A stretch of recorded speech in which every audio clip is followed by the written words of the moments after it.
Welcome to the Winton Woods Warrior Supercast. This is the podcast that keeps you connected to all the wonderful things happening in the Winton Woods City School District. And we have in our studio Superintendent Anthony Smith. Thank you for coming. Thank you. We also have President of the Winton Woods Board of Education, Paula Kuhn, who is also the parent of Winton Wood graduates and the graduate of Forest Park High School, which is, of course, part of the makeup of what becomes Winton Woods. So thank you so much. I like saying that because you're not just someone that sits in board meetings. You have this lifelong connection to the district. So that's important because we're going to talk about today extracurricular activities.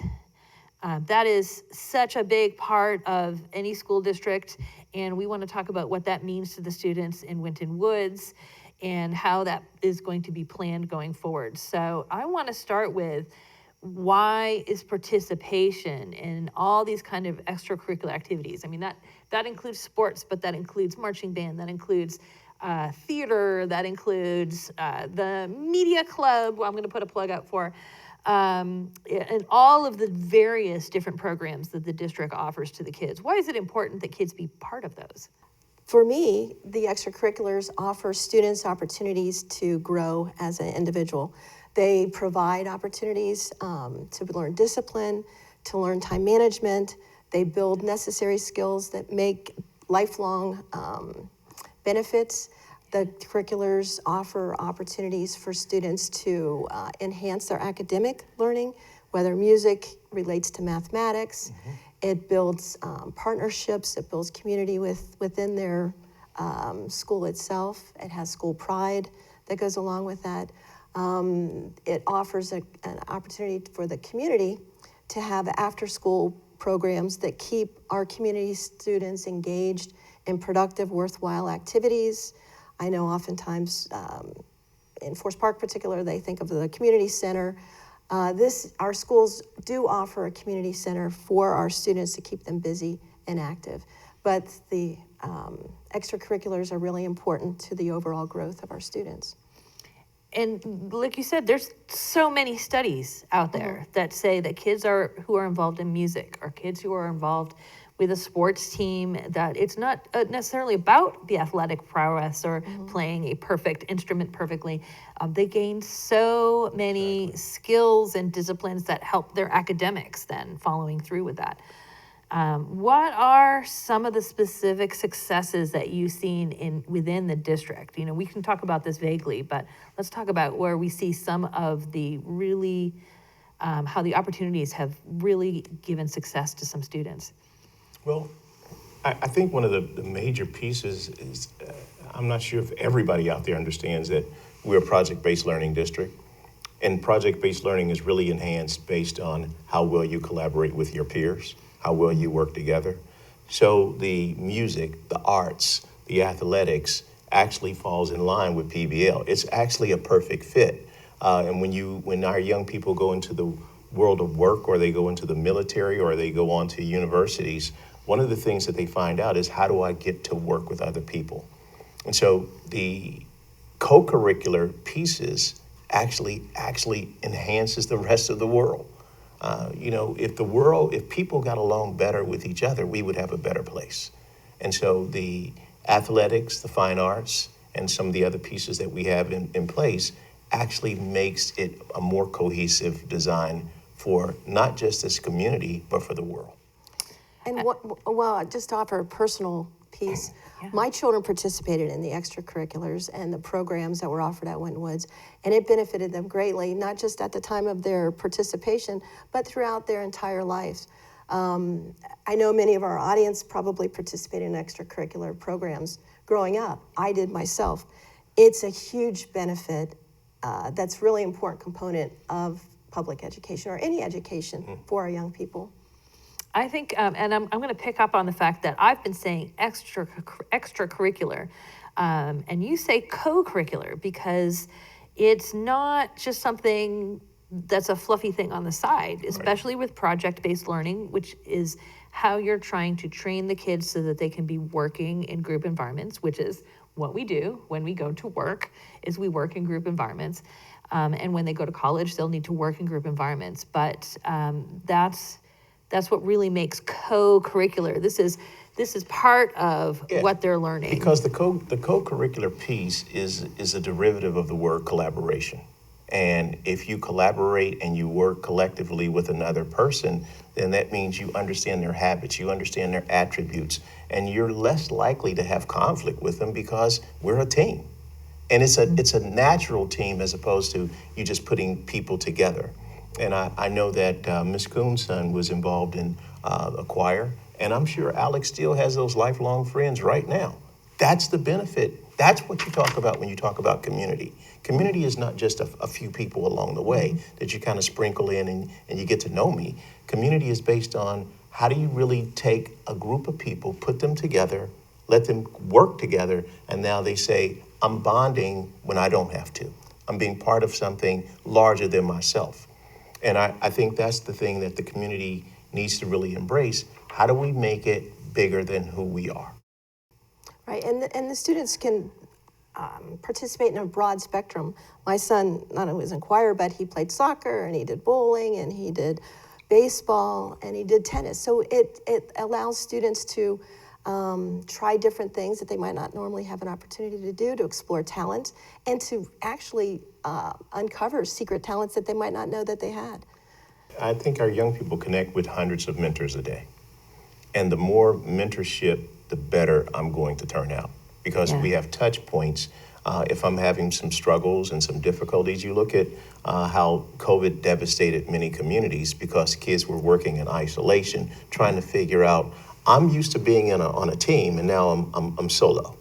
And so I think it's very important for us to bring those, amenities back to not just schools, but the entire community. Winton City Schools is not just based on what happens in the school.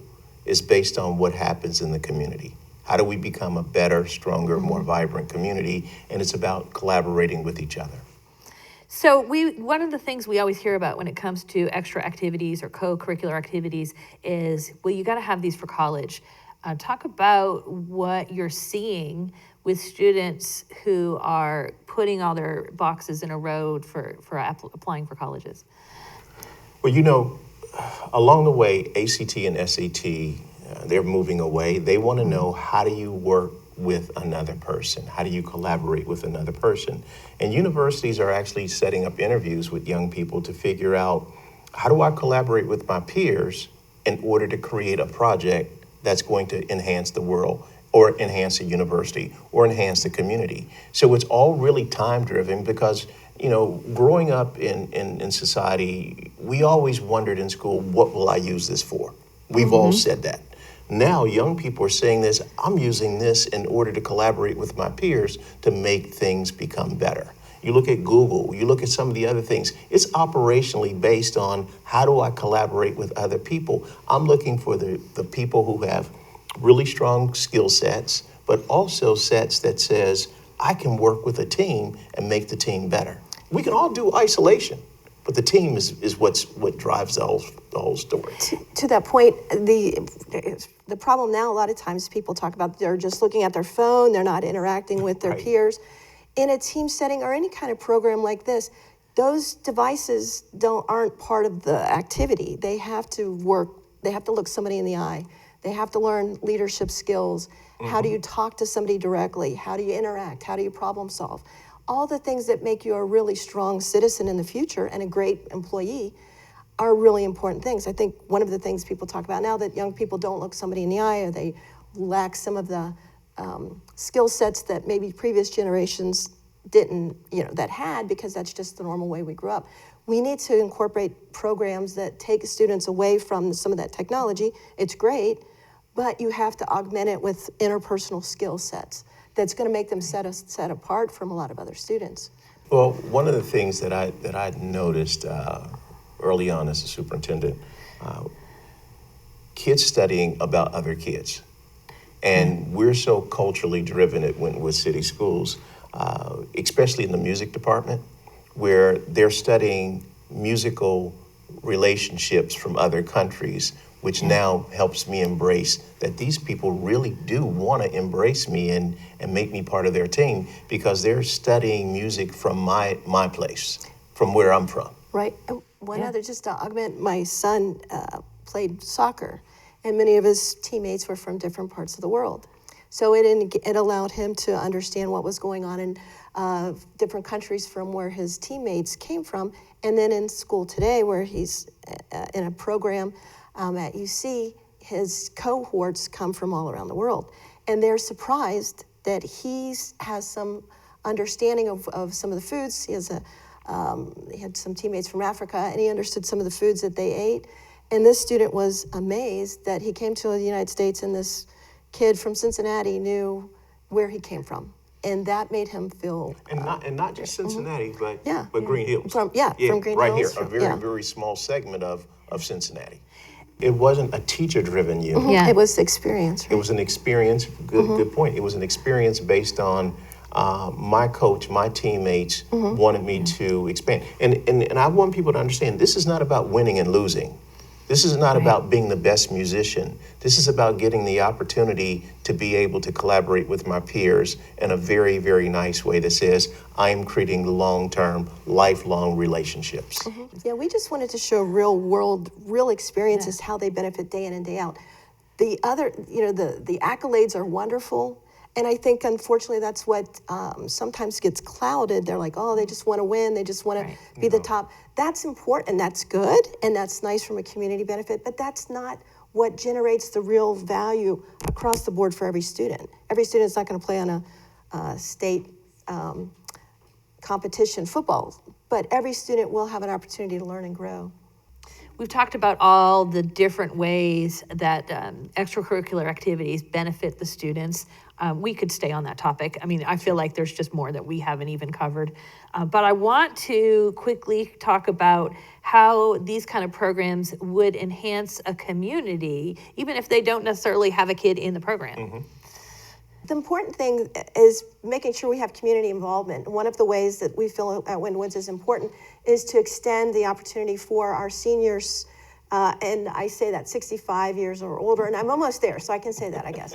But they have ability to get free passes to go to sporting events, to musicals, and different opportunities to come into our school to see what goes on. And that's a tremendous value because there's a ton of talent, and it's a great evening. But that's an important component we want our community members to know.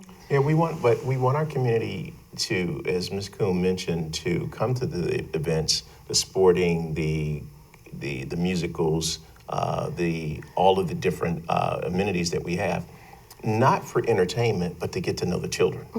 You get to know the children, you may be able to help move this kid along to say, I know someone who knows someone that can get you connected in theater, that can get you connected into the arts, that can get you connected into the art museum.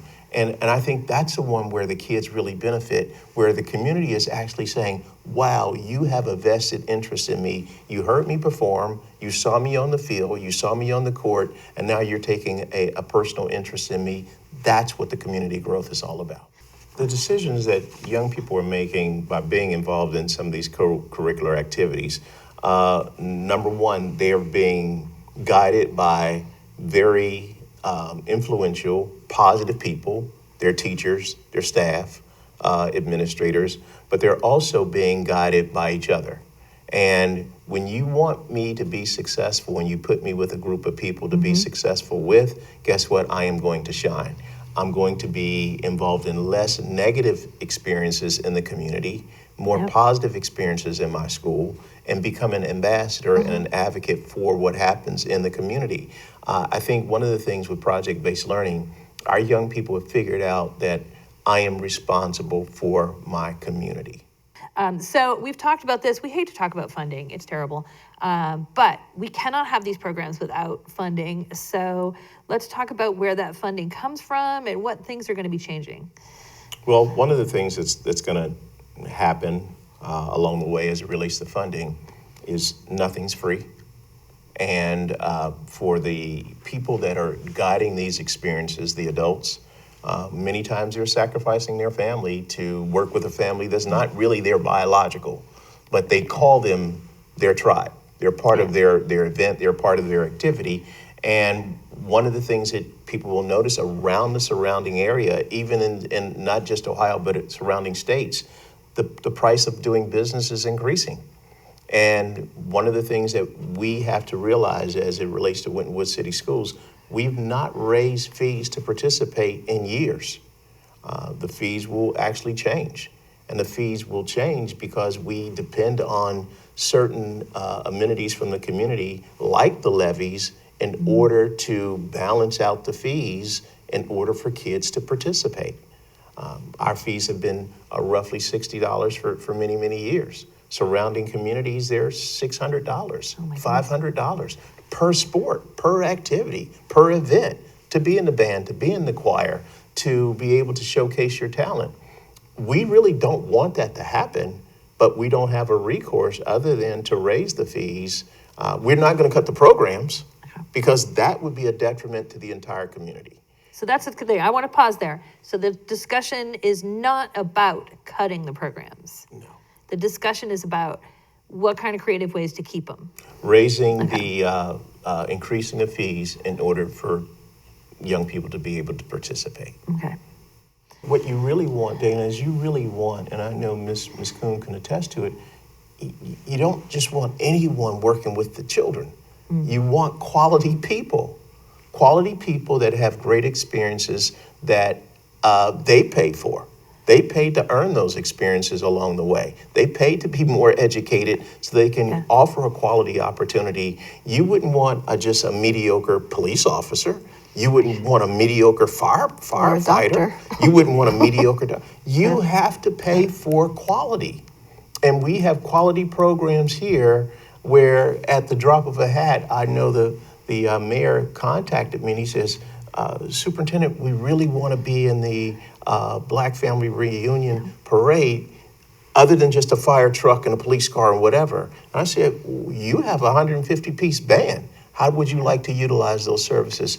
And the band won the Best Band Award. They showcased made Forest Park, Green Hills, Springfield Township very, very proud of the showcase that we had. And it was one of the proudest moments that we've had in the city. But this wasn't something that was planned for years. This was something where the mayor says, how do we, and so we have it. Right.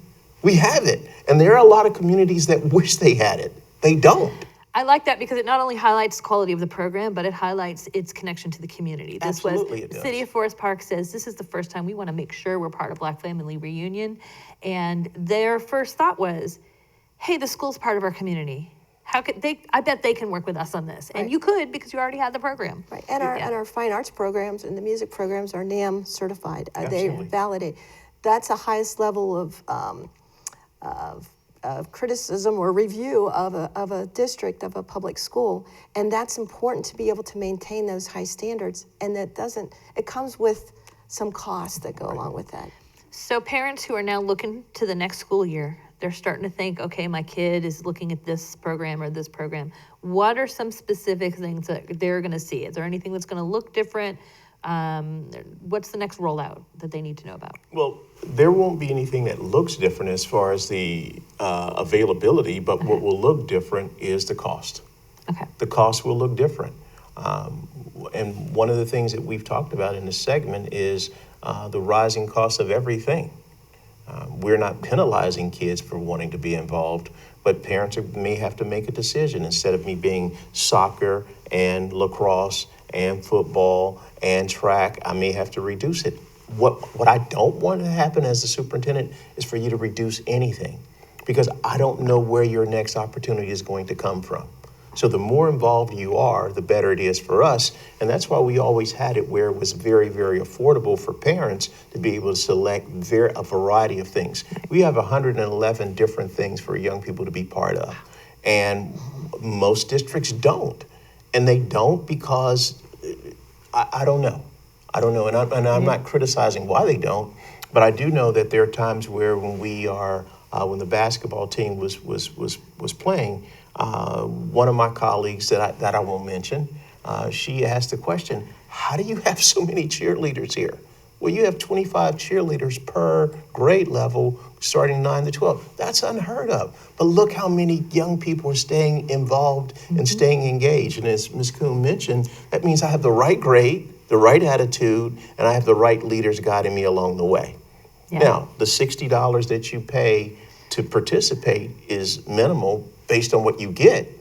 But again, the whole objective is not to raise the fees, it's for the community to pass the levy so that the fees remain consistent. Okay, so that was my question, is what would be the best scenario to keep these the lowest they could possibly be to be accessible? So that's the best scenario that you would hope to keep these programs, is that the community comes behind it and they see the levy. Okay. Right. Okay. I know some people may have the notion, well, if you raise your fees, Superintendent at Winton Woods, I'll transfer to another district. Well, you can, but those fees are already higher than mine. Yeah. So going to another place won't do it. Stay here, let us work with you collectively, and we will have incredible programs just like we do now. And there's a benefit to the community. It's not just one-sided, it's not just the student, it's just not the family. It involves the benefit to the community itself at large. And when we live in a community, we want it to do well. It's so important that that contribution gets paid back dividends greater than the taxes, the modest tax increase on this particular levy that we're asking for. And what it will deliver to the students in the community has lasting impacts that will go far beyond Forever. the $15 or $17 perhaps a month. And I think we all can see easily what the benefits would be to the specific students involved in the program. Yeah. But I like that we got to talk about, but what also do these programs bring to our whole community? They bring our neighborhood kids are involved in these programs and making good choices, and that's good for our whole neighborhood. And these bring arts and sports right into the block, right into the neighborhood that we can be part of. What we don't want to happen is I have a young person sitting here with talent but no opportunity. Yeah. That just destroys the entire fabric of where we're going.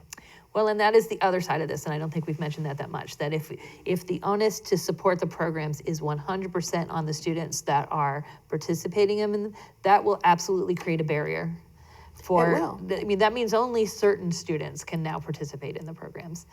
And that's where the community can kind of partner alongside and say, no, but I think those students are also important. But we're investing in the future, not just for these students, but the investment in our community itself, and to make it to become better and better. And the best way is to invest in our most valuable resource, and that's our children. They're going to be there to when I'm retired. I need this next generation to be very productive citizens that make money, that pay taxes and contribute back. So you can get your citizenship, senior citizenship I know. card. I'm working on that. Card, I got right? 4 more. That's Yes, your I goal, do. right? I do. Yes, that's an important. That is really a component. goal. If you just learned about that in this Yes. program, if you are 65 and older, you can get this card to go to their programs. And I'm now going to mark on my calendar when I'm eligible for that card. Yes. I want to thank you so much for coming in.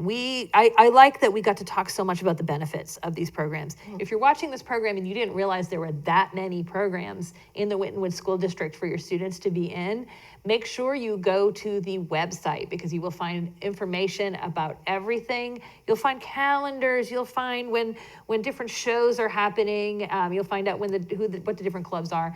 And just make sure that you get all the information that you need about any of these questions. All the future meetings that you have up, they will be posted on the Facebook page. They will be posted on the website. So anybody that's thinking, I wonder when there's something else coming up, do you have those avenues to keep an eye on that? Because I think it would be very inappropriate for me as a superintendent, along with the board, to increase fees and not tell parents in advance. I think that would be a detriment to everything that we're trying to do. So I think that you'll have parents out there saying, Soup, if you had told me that this was going to happen, we would have gotten involved. So that's the precursor. We want you to get involved because there's another way. One of the things that we try to do in the district at all times is always create other opportunities. So this is another opportunity, and nothing is cast in stone that this is it. there is another way, and we want to show you what the other way looks like. Okay, so this is helpful because not only are we talking about this early enough that it gives parents time to plan for it. Yes. Sometimes they're thinking, okay, I got 3 kids, I got this number of month, we can start socking it away so it doesn't hit us as a blind side. But also it gives them a chance to come to meetings and find out what are alternatives? Are there things the district can do? Are there things that I can help with that if I had only known 3 months ago, I would have helped with that. So that is this is the absolutely 3 months correct. ago. This is the time that if you in the fall think you're going to be sad about the change and wonder what you could have done, now is the time to find out what could have changed. So I want to just thank you too for coming in. I want to thank you for watching because that means you want to be informed about what's happening in your school district. And I'll see you next time. Whoa!